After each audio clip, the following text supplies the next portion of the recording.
मेरा चाचा जब से इमाम मस्जिद बना था, गांव में अजीब अजीब से वाकयात होने शुरू हो गए थे। वो जैसे ही असर की नमाज के लिए आजान देता, तो उसी वक्त गांव की एक जवान लड़की मर जाती और चाचा उस लड़की का जनाजा भी ना पढ़ता। वो उस लड़की की शक्ल देखकर कहता कि ये बहुत ही गुनहगार लड़की है, मैं इस लड़की का जनाजा नहीं पढ़ूंगा। अब तो हर रोज ऐसे ही होने लगा था। सब गांव वाले बहुत परेशान थे। गांव की 5 कवारी लड़कियां ऐसे ही मर चुकी थी। अब तो मुझे भी डर लगने लगा था कि कहीं मेरे साथ भी ऐसा कुछ ना हो जाए। मुझे मेरे चाचा पर शक होने लगा था। एक रोज जैसे ही वो मस्जिद में आजान देने गया, तो मैं भी उसके पीछे चली गई। मगर मस्जिद में पहुंचकर जो मंजर मैंने देखा, मेरे तो सर पर आसमान टूट पड़ा। क्योंकि मेरा नाम सुमायरा है। मैं अपनी दादी के साथ रहती थी। हमारे घर में ज्यादा लोग नहीं थे। मेरा एक चाचा था जो गैर शादीशुदा था, और हम लोग एक गांव में रहते थे। मेरी दादी का कहना था कि साल 2 साल तक तेरी शादी कर दूंगी, तब मेरी जिम्मेदारी भी खत्म हो जाएगी। मेरी दादी बहुत अच्छी थी, मेरा बहुत ख्याल रखती थी। मेरे चाचा काफी सख्त मिजाज थे। वो मस्जिद के इमाम थे, कहीं आने जाने नहीं देते थे, और घर में भी काफी पाबंदियां लगा रखी थी। मेरे चाचू घर में मोबाइल भी रखने नहीं देते थे, किसी से दोस्ती करने नहीं देते थे, अच्छे कपड़े पहनने से भी मना करते थे कि उसकी कौन सी शादी हो गई है जिसने सज संवर कर अपने शोहर को दिखाना है। हमारी किसी भी जरूरत का ख्याल नहीं करते थे। दादी बहुत समझदार थी, लेकिन मानते नहीं थे। फिर दादी कहती थी कि साल 2 साल की बात है, फिर तेरी शादी हो जाएगी, फिर तू अपने शोहर के घर चली जाएगी, वहां जैसे चाहेगी वैसे रहेगी। तेरा चाचा तो ऐसा ही है, तू इसकी बातों को दिल पर ना लिया कर।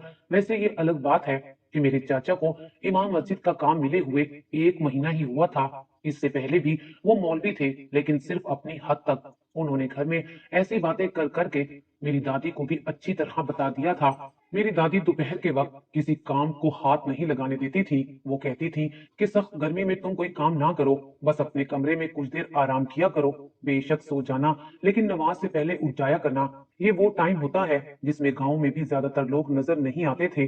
वही लोग जो दुकान पर बैठे होते थे, या फिर वो भी दुकान बंद करके चले जाते थे। पूरा घर साए साए करता था। लेकिन एक दिन गांव में शोर पड़ गया। असर की अजान हुई तो थोड़ा वक्त गुजरा था कि थोड़ी देर बाद एक जनाजे का ऐलान हो गया। जब नाम सुना तो हैरान रह गई। ये तो हमारे मोहल्ले की लड़की थी, और वो भी जवान, जिसकी उम्र 17 साल होगी। मैं और मेरी दादी फौरन उसके घर पहुंच गई। लड़की के घर में कोहराम मचा हुआ था। जवान मौत पर वैसे भी बहुत अफसोस होता है। अच्छी प्यारी लड़की थी, उसकी मंगनी भी तय हो चुकी थी। ना जाने उसको क्या हुआ कि वो इस दुनिया से चली गई। पूछने पर पता चला कि कोई पता नहीं कैसे मरी है, लेकिन अब इस दुनिया में नहीं है। अगले दिन भी हम लोग गए। उसके माँ बाप का रो रो कर बुरा हाल था। वो हमारे हमसाए बनते थे, इससे हम लोग भी बड़े उदास थे। मेरी भी लड़की से बातचीत थी। कभी कभी छत पर एक दूसरे को देख लेते थे तो दूर से सलाम कर लिया करते थे। आने जाने से तो चाचा ने मना किया हुआ था। एक करीबी रिश्तेदार से थोड़ी बहुत बात हुई थी। उन्होंने कहा कि कैसे मरी ये तो पता नहीं है, बस वो अपने कमरे में लेटी हुई थी। जब माँ बुलाने के लिए गई कि बेटी चाय बना दे, उसने आगे से जवाब नहीं दिया। जब बेटी को हाथ लगाया तो उसका वजूद बिल्कुल ठंडा पड़ा हुआ था। वो बेचारी नींद में ही इस दुनिया से चली गई। मेरी दादी हैरान रह गई, और मैं भी। मेरी दादी का कहना था कि लगता है कोई साया हो गया होगा, उसी ने जान ले ली होगी इसकी, वरना जवान लड़की थी, इसको कौन सा कोई बीमारी थी। सारे गांव वाले यही कह रहे थे कि आजान हुई है, और 2 मिनट बाद लड़की बेचारी फोत हो गई है। रात हुई तो मैंने देखा कि मेरे चचा इधर उधर फिर रहे थे। उनको नींद नहीं आ रही थी। मैं पानी पीने के लिए उठ गई थी। तब सोचा चाचा से पूछ लूं, शायद किसी चीज की जरूरत हो। बस मेरा पूछना था कि उन्होंने मुझे डांटना शुरू कर दिया। उन्होंने कहा कि तुझे क्या जरूरत है मेरे मामले में बोलने की, मैं जाग रहा हूँ तो मेरी मर्जी, मुझे कुछ चाहिए होगा तो मैं खुद ले लूंगा, दफा हो जा, अपने कमरे में जाकर सो जा। मैं हैरान रह गई।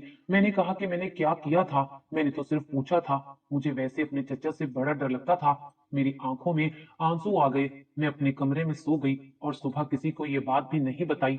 लेकिन अगले दिन फिर कुछ ऐसा हुआ कि हम लोग हैरान रह गए। अगले दिन भी यही हुआ कि जैसे ही असर की आजान हुई, एक घर से अचानक से चीखने चिल्लाने की आवाजें आने लगी। जब बहुत सारे लोग एक साथ मिलकर रो रहे हों, तो आवाज आसपास गूंज जाती है, और ये आवाज बड़ी करीब से ही आ रही थी। मेरी दादी ने मुझे कहा कि जरा ऊपर जाकर देखो, ये आवाज किस घर से आ रही है। जब मैंने छत पर जाकर देखा, मेरे कदमों तले से जमीन निकल गई। आवाज तो सामने वाले घर से आ रही थी। उनके घर में मातम पड़ा हुआ था, और औरतें अपने आप को पीट रही थीं और रो रही थीं। मेरी दादी ने कहा कि तोबा, ये क्या हो गया है। एक जनाजा कल उठा और आज फिर से यही हुआ है। वो भी इसी टाइम पर एक जवान लड़की इस दुनिया से चली गई थी। 7 भाइयों की इकलौती बहन थी।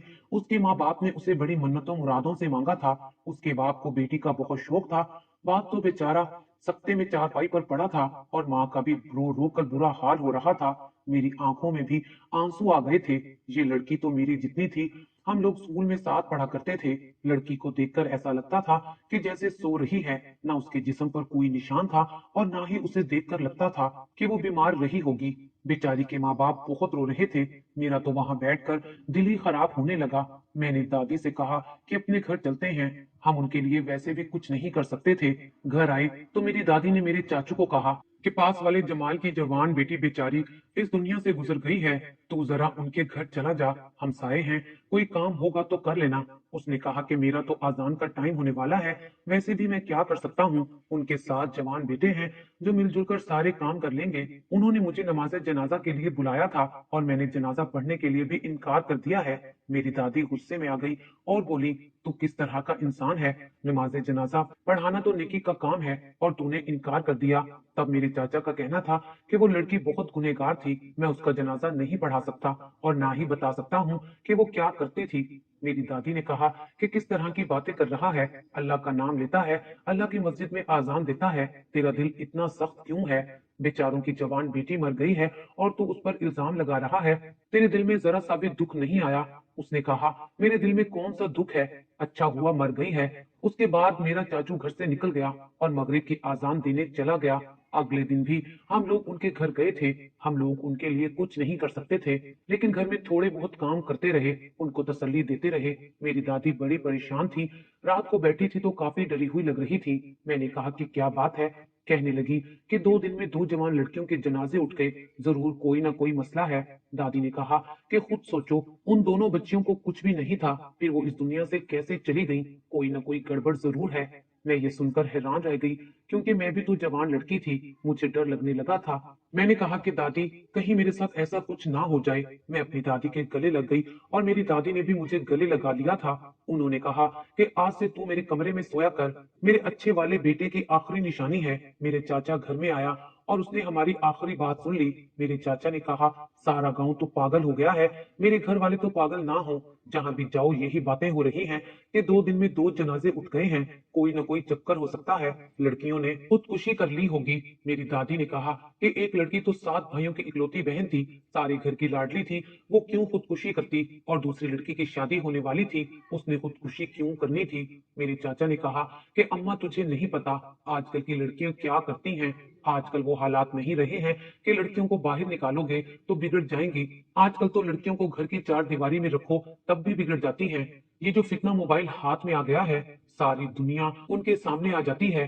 एक मोबाइल से इतने गुनाह हो सकते हैं, आपको क्या पता है। मेरे चाचा ने तो तकरीर शुरू कर दी। मेरी दादी ने कहा कि मुझे कुछ नहीं पता, मुझे तो बस अपनी बच्ची की फिक्र है कि इसको कुछ ना हो जाए। वैसे भी जो 2 लड़कियां इस दुनिया से गई वो आसपास के इलाके से थी। मेरे चाचा ने कहा कि अपने सुमेरा को कुछ नहीं होना और आप भी इसको नहीं डराएं। चाचा ने कहा कि जाओ मेरे लिए जाकर खाना ले आओ। मैंने कहा कि लाइट गई हुई है, लाइट आ जाने दे। किचन में बड़ा अंधेरा था, मुझे डर लगता है। मेरे चाचा को और गुस्सा आ गया और उसने कहा कि अब देख लो, इसको तो काम ना करने का बहाना मिल गया है। मैं उठ गई और मोमबत्ती की रोशनी में ही किचन में चली गई। दादी ने चाचा को कहा कि क्यों बेचारी के पीछे पड़ा रहता है। बच्ची है, हमने इसकी शादी भी करनी है। पहले तेरी शादी करेंगे तो इसकी शादी करेंगे ना। घर में एक बेटी आ जाएगी तो दूसरी जाएगी। अगर इसको भेज दिया तो फिर घर के काम कौन करेगा। मेरे से तो कुछ नहीं होता। जितनी ये मेरी खिदमत करती है, इतनी मेरी कोई और खिदमत भी नहीं कर सकता। तू जल्दी से शादी क्यों नहीं कर लेता। अगर तेरी शादी हो जाती तो आज तेरे बच्चे भी हमारी सुमेरा की उम्र के होते। मेरे चचा ने कहा कि मैं बिल्कुल भी शादी नहीं करूंगा। आप मेरी शादी का ख्याल अपने दिल से निकाल दें। मेरी दादी ने कहा कि कोई वजह तो होगी। तब मेरे चाचा ने कहा कि वजह यही है कि मुझे जिस तरह की लड़की से शादी करनी है, इस तरह की लड़कियां आजकल आना बंद हो गई हैं। आजकल की लड़कियों ने मोबाइल पर बहुत से लड़कों से दोस्ती लगा रखी होती है। मेरी दादी ने कहा कि लेकिन हर इंसान तो गलत नहीं होता। अम्मी, मैंने किसी से भी बहस नहीं करनी, बस ये मेरा आखिरी फैसला है कि मैंने शादी नहीं करनी है। आप मुझे मेरे हाल पर छोड़ दो और अपनी इसी बच्ची के लाड नखरे उठाकर इसकी शादी करवा दें। लेकिन मैं पहले ही बता रहा हूँ कि शादी पर कोई भी फजूल रस्म नहीं होगी। बस कोई अच्छा सा घर देखकर इसकी शादी करवा दें। मस्जिद में बैठकर निकाह करवा देंगे। निकाह भी मैं ही पढ़ाऊंगा। इसको यहाँ से चलता करो।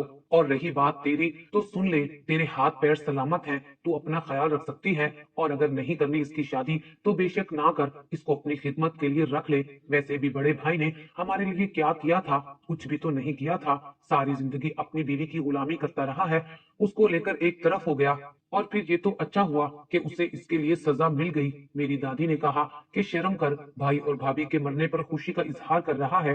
तब चाचा कहने लगा कि सबको उनके किए की सजा मिलती है और इसी दुनिया में मिलती है। ये बात हमेशा याद रखना। मैंने अपने चचा के लिए खाना निकाल दिया और वो खाना खा के सो गया।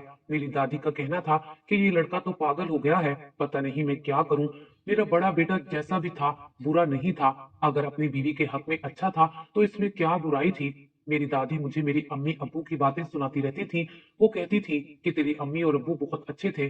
तुम्हारी माँ इस गांव की नहीं थी, वो शहर की थी। यहाँ पर वो रह ना सकी, लेकिन उसकी कोई गलती नहीं थी और बस किस्मत बुरी थी जब वो दोनों इस दुनिया से चले गए और एक हादसे में हम लोगों को अकेला छोड़ गए। शुक्र है कि उस दिन तू हमारे पास थी, नहीं तो तूने भी इस दुनिया में नहीं होना था। लेकिन मुझे तो पहले ही डर लग रहा था कि कहीं वाकई मैं इस दुनिया में ना रहूं, क्योंकि तीसरे दिन भी गांव की एक जवान लड़की ठीक उसी वक्त नमाजे असर की आजान होते ही फोत हो गई थी। अब तो रोज ही इस गांव से जनाजे उठते थे। एक दफा कहीं से उठते उठते ये बात हमारे कानों तक भी आ गई कि जब से ये इरशाद ने आजान देना शुरू की है, तब से ही आजान के फौरन बाद कोई ना कोई लड़की मर जाती है। ये सब कुछ इसकी वजह से तो नहीं हो रहा है। ये कोई गुनहगार इंसान तो नहीं है जो अल्लाह की मस्जिद में मिंबर पर खड़ा होकर आजान देता है तो उसकी सजा हम सबको मिलती है। मेरे चाचा तक ये बात पहुंची तो उसने भी गुस्से का इजहार किया। उसने कहा कि जिसने भी ये बात की है वो मुझे मिल जाए तो मैं उसको बताऊंगा भला इसमें मेरा क्या कसूर है। गांव में छोटी छोटी बातें बहुत फैल जाती हैं। आजकल सबका मौजू यही था। लोग असर के टाइम अपने घर में कुरान पाक पढ़ना शुरू कर देते थे और अपनी बेटियों को घर से बाहर भी नहीं जाने दे रहे थे। एक दिन मैंने कुछ बहुत ही अजीब देखा। मेरी दादी की तबीयत खराब थी क्योंकि उनके सर में बहुत दर्द था और मेरे चचा घर पर नहीं थे। मैं दर्द की गोली लेने के लिए करियाने की दुकान तक गई। मेरी दादी ने कहा कि तेरे चाचू ने देख लिया तो तेरी जान ले लेगा। मैंने कहा कि कुछ नहीं होगा, एक दो थप्पड़ मारेगा तो खा लूंगी। जब मैं दुकान पर गई तो वहां पर एक लड़की खड़ी थी जिसको मैं जानती थी। वो मेरी उम्र की थी। थोड़ी मेरी उससे बातचीत हो गई। उसने कहा कि वो बहुत डरी हुई है, कोई पता नहीं क्या हो जाए। मैं उसको अपने साथ लेकर चलने लगी। उसका घर पहले आ गया तो वो अपने घर में चली गई और मैं अपने घर में दाखिल हो गई। घर में आई तो मैंने अपनी दादी को दवाई दे दी। लेकिन उस दिन वही लड़की इस दुनिया से चली गई जो मुझे दुकान पर मिली थी। सब कहते थे कि लड़कियां खुदकुशी कर रही हैं, उनके माँ बाप अपनी इज्जत बचाने के लिए ये बात छुपा रहे हैं। लेकिन मैंने उस लड़की को देखा था। उसको देखकर तो ऐसा कुछ नहीं लगता था कि ये कोई जिंदगी से तंग थी और अभी जाकर अपनी जान ले लेगी। ये गांव ऐसा बन गया था कि जैसे अब यहाँ कोई भी नहीं रहता है। कौन किस टाइम निकलता था, किस टाइम आता जाता था, किसी को पता नहीं था। औरतें तो बिल्कुल ही घर से बाहर नहीं निकलती थी और जवान लड़कियों की जिंदगी तो आजाद होकर रह गई थी कि वो घर के अंदर ही पड़ी रहती थी। एक दिन मैंने अपने चचा को किसी से फोन पर बात करते हुए सुन लिया। हमें तो वो घर में फोन रखने नहीं देता था, लेकिन उसके पास फोन था जिस पर वो दिन भर अजीबो गरीब किस्म की खबरें सुनता रहता था कि बेटे ने माँ को मार दिया, बहन ने बाप को मार दिया, भाई ने बहन को मार दिया और ना जाने क्या क्या। आज फोन पर किसी से कह रहा था कि फिक्र ना करो, आहिस्ता आहिस्ता सारी गंदगी खत्म हो जाएगी। गांव वाले तो कहते हैं कि लड़कियां खुद अपनी जान ले रही हैं, इसलिए मुझे किसी से डरने की कोई जरूरत नहीं है। जो हो रहा है अच्छा हो रहा है। मेरा चाचू लड़कियों की मौत से ऐसे खुश हो रहा था जैसे इंसान अपने घर में चूहे मारकर खुश होता है। मैंने बहुत से लड़कियों को मरते हुए देखा था। मेरे माँ बाप तो इस दुनिया में नहीं थे, लेकिन जवान बच्चियों के माँ बाप तो थे जो दिन रात रोते रहते थे। मैंने सोच लिया था कि मैं अपने चचा का पीछा करूंगी और पता करूंगी कि ये क्या करता है। ये करना मेरे लिए बहुत मुश्किल था। मुझे तो घर के दरवाजे तक जाने की इजाजत नहीं थी। पहले सोचा कि दादी को बताकर उनको एतमाद में ले लूं, लेकिन मेरी दादी तो मेरी इतनी फिक्र करती थी कि उन्होंने कहना था कि कोई जरूरत ही नहीं है। इसलिए मैंने सोच लिया कि मैं किसी को भी नहीं बताऊंगी, लेकिन कुछ न कुछ जरूर करूंगी। और मैं बहुत डर रही थी, किसी न किसी को बताना भी जरूरी था। मुझे सिर्फ 5वीं क्लास तक पढ़ाया गया था।